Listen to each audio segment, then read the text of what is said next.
राधा वल्लभ श्री हरिवंश आप सभी लोगों को, जिन भी लोगों को सहायता चाहिए पाठ करने के लिए कि ये पाठ कैसे किए जाते हैं और क्या क्या पुस्तकें होनी चाहिए आपके पास, उस यहाँ पे सारी डिटेल है। तो सबसे अच्छी पुस्तक ये है। इसके अंदर श्री हित 84 जी, श्री हित सपूट वाणी, श्री सेवक वाणी, श्री राधा सुधानिधि स्तोत्रम पाठ है। उसके अलावा यमुनाष्टकम है, भक्त नामावली है, अष्टयाम सेवा है, ब्याहुल्ला का मूल पाठ है, यानी कि इसके अंदर मीनिंग नहीं है, इसके अंदर केवल मूल पाठ है। तो अगर आपको एक ही किताब लेनी हो तो ये बेस्ट है, पर इसके अलावा आप चाहे तो ये रसोपासना में नित्य पाठ उपयोग पद एवं स्तोत्रम, ये छोटी सी पुस्तक आती है, इतनी पतली, आप इसे भी यूज़ कर सकते हैं। अब इसकी खासियत ये है कि जो रोज़ नित्य पाठ किए जाने चाहिए हर हाल में, मतलब चाहे कुछ भी हो जाए, आपको नियम पूर्वक इनका पाठ करना है, वो सारी जो पाठ हैं वो इसके अंदर मौजूद है। ये जिसमें आप टिक मार्क देख रहे हैं, मान लीजिए आप सारे पद एक बार में ना पढ़ पाएँ, सब चीज़ें ना पढ़ पाएँ, तो आप केवल जो ये टिक्स लगे हुए हैं ये वाले ज़रूर करें, बाकियों को आप छोड़ सकते हो। और मान लो ये सारे भी ना हो पाएँ तो जिनके ऊपर ये लाइनें बनाई हुई है 1 2 3 4 5 6, इनको ज़रूर पढ़ें, जिसमें ये मंगलाचरण है, श्री हित मंगल गान है, यमुनाष्टक है, श्री प्रियाजू की नामावली है, भक्त नामावली है और इष्ट स्तुति है। इसको ज़रूर पढ़ें। अब ये जो इसके अंदर जो भी चीज़ें हैं ना वो इसके अंदर भी मौजूद हैं, लेकिन उसे ढूंढने में बहुत समय लगता है और वो मिलती भी नहीं है, तो ये बेस्ट है। उसके अलावा इसके अंदर अष्टयाम सेवा भी मौजूद है, पर डिटेल नहीं है इसके अंदर। ये पुस्तक बहुत ही अच्छी है जिन्होंने सेवा ली हुई है, चाहे नाम सेवा हो या आपके पास विग्रह हो, तो इसके अंदर बहुत डिटेल में कैसे सेवा होनी चाहिए उसका पूरा वर्णन किया हुआ है। तो आप जैसे देख सकते हैं कि प्रातःकालीन वंदना, उसके बाद मंगल समय में मंगल भोग, मंगल आरती, उसमें भाव भी लिखे हुए हैं, किस तरह के भाव आपके अंदर होने चाहिए ये सेवा करते हुए। आपको सेवा किस किस चीज़ों से करनी चाहिए, जैसे कि इत्र सेवा कब और कैसे की जानी चाहिए, किस ऋतु में, हमारे देश में 6 ऋतु हैं, उन 6 ऋतुओं में कौन कौन से इत्र का प्रयोग करना चाहिए, तो ये सारी डिटेल इसके अंदर है।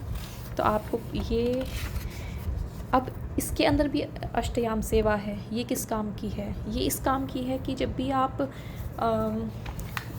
अपने जो श्री कुंज है जहाँ पे आपने श्री जी को विराजित किया हुआ है उनके पास जब भी ये सेवा करेंगे, तो जैसे कि ये पेज 184 पे है, तो जब भी आप उनकी सेवा करेंगे तो आपको जो जो पाठ करने हैं वो इसके अंदर लिखे हुए हैं। आप सिर्फ यहीं से उनको गा के जो है श्री जी को सुना सकते हैं। तो यहाँ पे देखिए ये मंगल गान है, तो जय जय श्री हरिवंश मंगल गान। उसके बाद यहाँ पे यमुनाष्टक भी है, यहाँ से मंगला से शुरू होता है, यहाँ मंगल भोग है, मंगल आरती है। अगर आप उस पुस्तक से पढ़ेंगे तो बहुत डिटेल में है, बहुत चीज़ें हैं, लेकिन इसमें केवल पद हैं, इसमें डिटेल नहीं है। तो इसमें आप केवल आपको पढ़ना होगा, इसका पाठ करना होगा। और आप जब भी, जैसे कि आप भोग लगा रहे हैं तो उस वक्त आप इस पद को गाएंगे, जब आप आरती कर रहे हैं आप इस पद को गाएंगे। फिर ये है स्नान एवं श्रृंगार, मतलब कि अपने विग्रहों को या जब भी आप स्नान कराएं तो इन पद को गाएं। श्रृंगार भोग है, श्रृंगार धूप आरती, यानी कि आप जब श्रृंगार करते हैं उसके बाद धूप दिखाकर एक सेवा जो है आप करते हैं श्री जी की। उसके बाद प्रॉपर श्रृंगार आरती है, यहाँ पे श्री युगल ध्यान है, ऐसे ये बहुत डिटेल में है।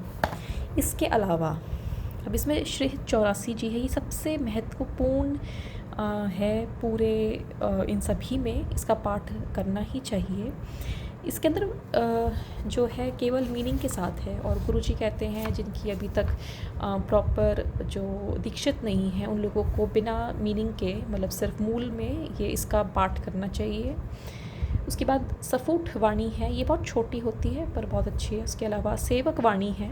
सेवक वाणी में मेरे पास और भी पुस्तकें हैं, जैसे कि ये, इसके अंदर जो है हिंदी का मीनिंग हिंदी में लिखा हुआ है, हिंदी की व्याख्या है। और ये राधा सुधानिधि स्तोत्रम, ये संस्कृत में है, इसकी भी मीनिंग के साथ इस पुस्तक में है। ये इतने मोटे हैं, इन्हें आप जो है जब भी आप वृंदावन जाएं, राधा वल्लभ मंदिर के पास ही पुस्तकें आपको वहाँ से मिल जाएंगी। लेकिन ये जो है अगर आप शुरू कर रहे हैं ना, तो बेशक इनको अभी ना परचेज़ करें, केवल ये। और अगर आपके पास सेवा है, आप सेवा करना चाहते हैं या आपके पास सेवा पहले से ही मौजूद है, उनकी सेवा के लिए ये पुस्तक अवश्य लें। और ये तो है ही, ये कहीं आप ट्रैवल कर रहे हो, ये सारा पाठ आप किसी दिन ना कर पाओ, तो इसमें से आप अपने रोज़ की नित्य पाठ कर पाएंगे। राधे राधे, जय श्री हरिवंश आप सभी को।